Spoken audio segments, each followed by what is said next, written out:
दो सारे गाड़े चाहिए बारी बारी को गई और साइड ऊपर तो है क्या हर चेक साइड ऊपर गई और कहने तुसी ने आखिर ना सारी कोई एक ने जब कुश्ती शुरू हो तो सारे ये परखा भी होना है कि तुसे नंगे रहिए ना ऐसा बोलो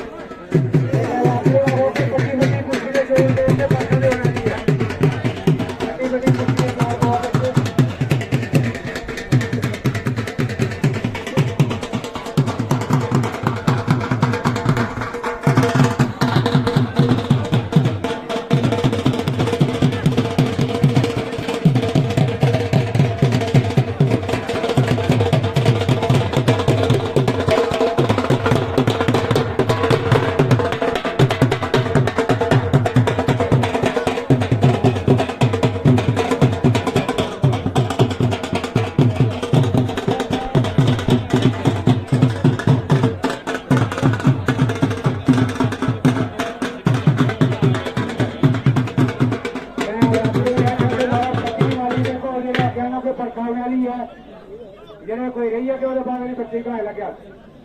बड़े बड़े धोन जे उनके भरवा के आई जान रोलर ट्रेलर से पट्टी मारी के भरवान निची पट्टी से पट्टी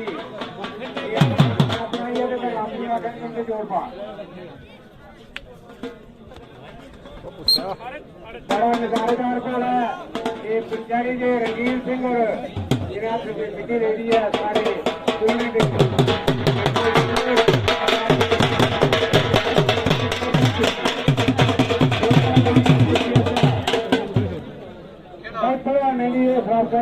करना बड़ी जरूरी है रमेश कुमार पहलवान मड़वाल के इंदे कन्ने जेडे पवन सिंह लाल मोटा के किले होते हैं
बढ़िया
Untung lagi kalau di